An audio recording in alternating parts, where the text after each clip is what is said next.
Hello people of the internet! Welcome, I am KICdude, and today I'm have a little bit of a spicy topic for everybody. A thing that's kind of been overblown, over proportions, and everyone needs to talk about it if they want views. And I kind of want to put a spin on it because I know for a fact my view is a little bit different than most of the YouTubers' views. But right now what's going on, just to give a little bit of feedback, if people don't understand what's going on, right now YouTube is going under a new type of notification system with advertisers and that kind of lot. Now, with that being said, the way that they have done this is, well, if your video is now deemed unmonetizable due to some criteria that has been in the YouTube system for very, very long, well, now they've notified you, and it's just a blanket system, just like with the copyright system that happened a little bit further back. Now, people are freaking out about this. People are kind of losing their jobs about this, unfortunately, and people are just like losing their crap about this and having a lot of their videos removed, unmonetizable, or just like that. Basically, what happens is that it's just unmonetizable, so they just don't have ads on them anymore, and so which they can't make a living, and now they're out of a job. So, out of like a lot of the people, it's a little scary right now. So, what is up? How does this happen? Why does it happen? And why does it need to happen? Like, why did all of this kerfuffle happen? What happened? You know, there's a big question that right now that YouTubers are asking themselves and YouTube directly. Well, as been suspected, it was going to happen regardless. They've always said that they needed to tighten down on bullying on YouTube. Cyberbullying is what everyone calls it. So, like bash channels or channels that have been, you know, deemed to be on the worst side of YouTube have been hit with notices and have been hit with these blanket things that are like, well, you can't monetize the videos because you're doing these things in it. Now, I will put the picture up on the screen so I don't have to read them off because I'm pretty sure you guys can read and listen at the same time. Basically, what happens is, well, it's, you know, they want stuff to be more family friendly, which is not news to me because I've been working on that for years. It doesn't affect me, okay? It didn't affect me at all. Really what happened is I had a bunch of videos that were pending for monetization for a long time. And basically since like last year, I've had these videos up for pending monetization. And they didn't go. They were just stuck. I couldn't do anything once they're pending monetization. You either have to cancel altogether and retry, and it just got stuck again. So I just stopped trying. And just the other day, it got fixed. It got fixed because this blanket system reset everybody's monetization status and made it a blanket system. So when you submit a video that has all of this crap in it, like one of these criteria in it, then it either clears it or doesn't clear it. So I was in the clear. I was always in the clear. I don't get affected. I don't do anything. I was fine. But there are people who are not as fortunate. Leafy just recently put out a video about this. And this, like, I think from when this video came out, like 4 or 5 days, I want to say, whatever. This video, this is the icon. So in this video, he knows a person. Let me just let him explain it. You know, actually, YouTube could be starving some people to death. I'm not even joking about this. Jesus Christ. I mean, there's seriously a YouTuber that his job is YouTube, and he had 100 videos on his channel. 95 of his videos, this is not a joke, was actually f***ed by this shit. That freaking sucks. Okay? When you're making a living off of something that you've been working on to be building for like years, it sucks that all of a sudden it's gone. It's just gone. Like it's gone. Like that is amazing. Like you have a car outside. You worked years to pay off this car. You're finally to the point where you're 4 payments away. You only owe $2,000 on this car, and then all of a sudden, it's stolen. It's stolen. Like nothing. It's just stolen. What? Like that's the thing that people are getting mad about. All right. People are getting real upset that the thing they've worked for years is just getting ripped out of their hands. And that's kind of like, well, yeah, people can get upset about that. Like, everyone can agree, right? If you worked your way up to manager, and it took you 2 years to do it, it would be really upsetting if, for no reason at all, and maybe some prior warning, right? They had warned you maybe you should stop cussing. They just being like, hey, listen, you're gonna have to go back to working the fryer. You're like, well, no, that's not what I have to do.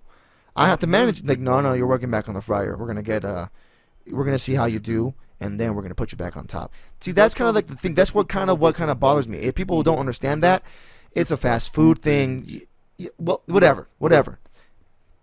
Anyways, what people are kind of worried about, what kind of people are kind of getting flared up about, is like the vagueness of the thing. It's like a TV safe regulations or requirements.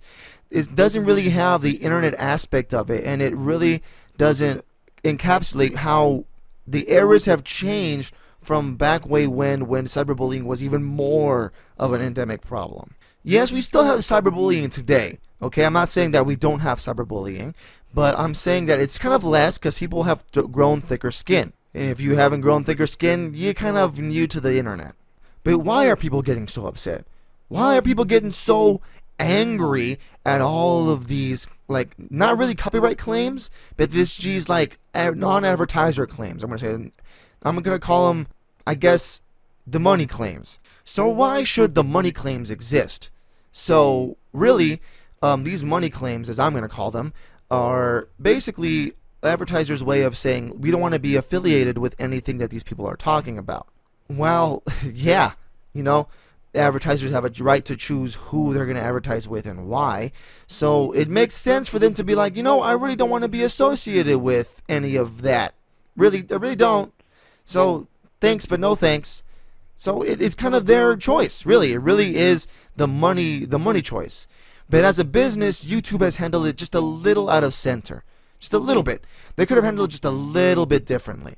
So, yes, they did the notification system. It's just a blanket system that notifies you when your video has been deemed unmonetizable. So, a lot of people are saying right now, is this a way of censorship? Is it really like, is YouTube going to start censoring people? And I'm going to tell you right now, you're kind of wrong. And I'm not ashamed to say that because I know exactly what I'm talking about. You see, advertising is very, very much I want to say, pinpoint accuracy game. You advertise in the right way, and your product will be soaring to the moon. You advertise in the wrong way or not advertise enough, and then all of a sudden you're deemed as the person who didn't go anywhere. Now, if you are tied to something that is not great, then it's not going to be good for you as an advertiser. So YouTube's policy kind of favors the advertiser just a little bit, but how can we as the YouTuber community what can we do to maybe put the books in our favor? I'm glad you asked, random person who probably doesn't care about me. I do have a few things that we can go and say that maybe if they do this, it could help the entire grand scheme of things instead of just one person.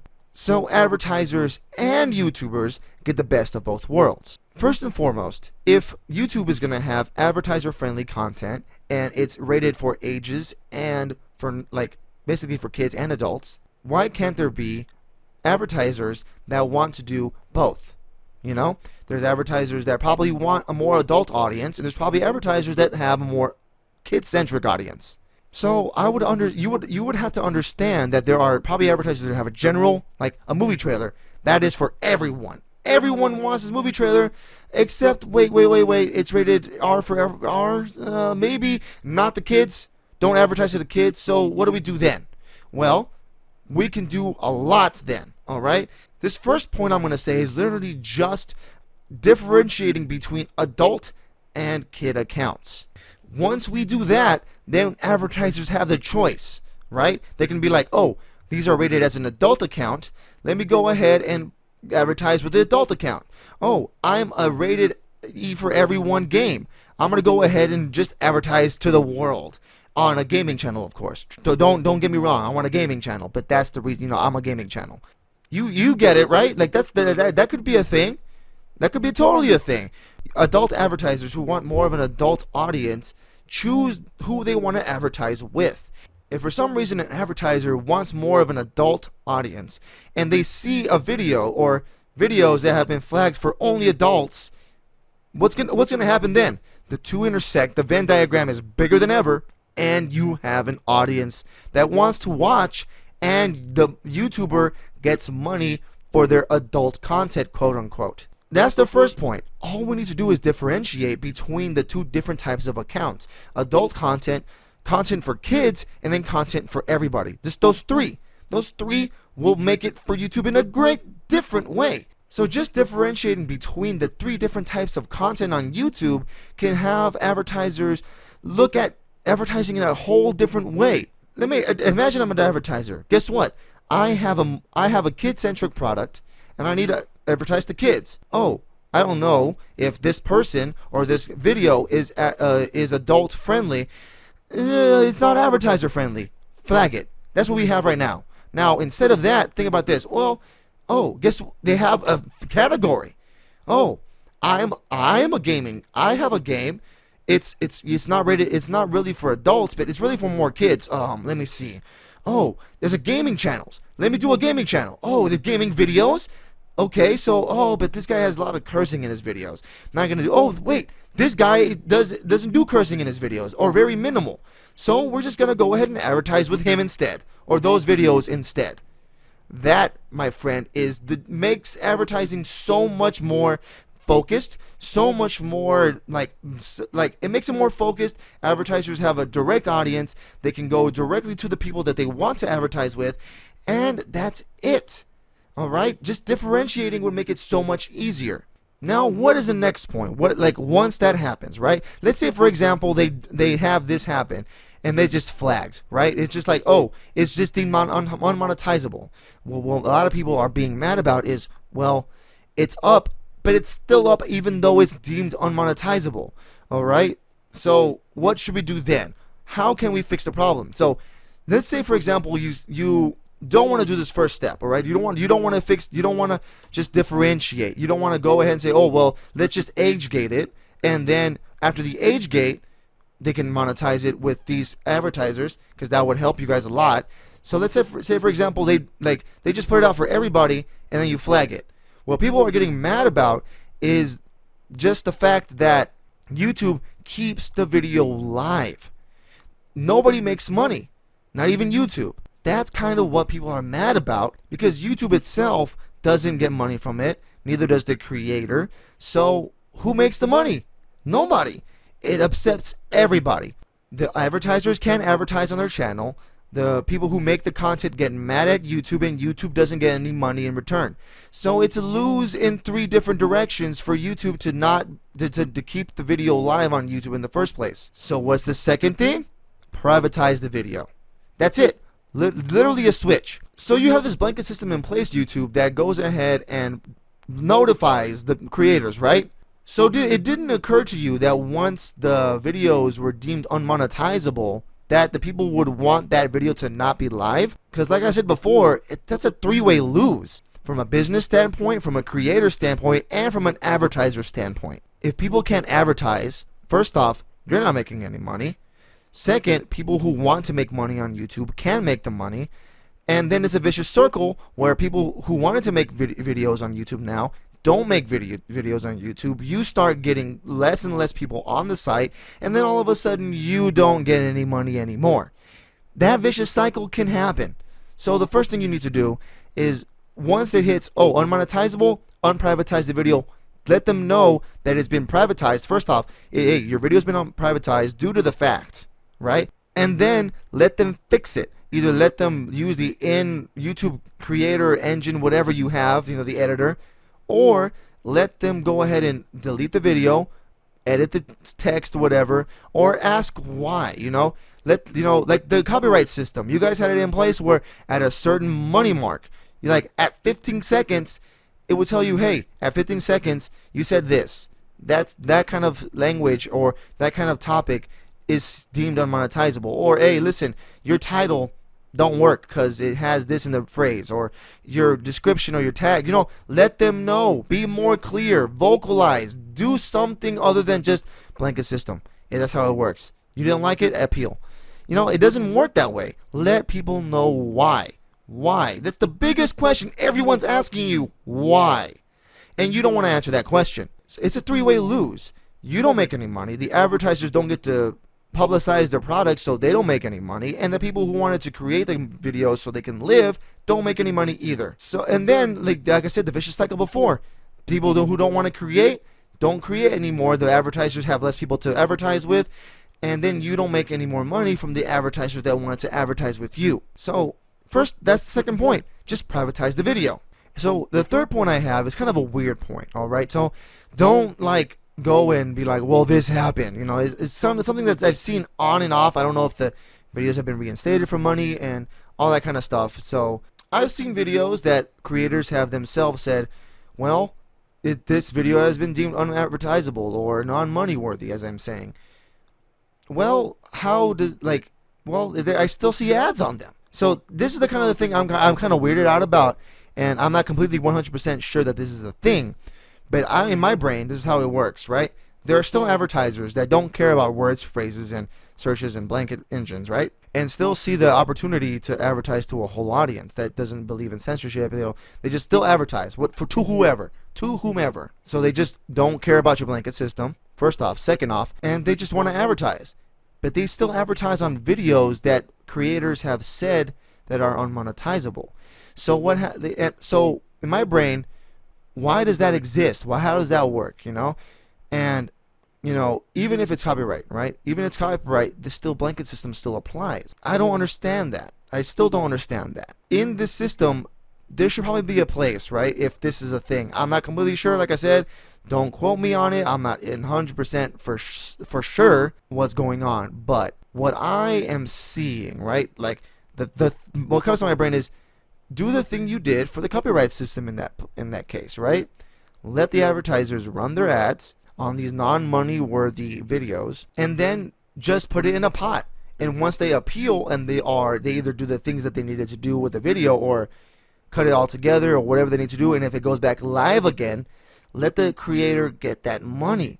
Because I think it's unfair, first off, that people spend weeks maybe on a video and then all of a sudden it's gone and they can't make money anymore, and then it's deemed unmoney worthy, but then there's still ads on the video even though it's deemed unmoney worthy. Like that's the weird. Like I said, I'm not sure about this.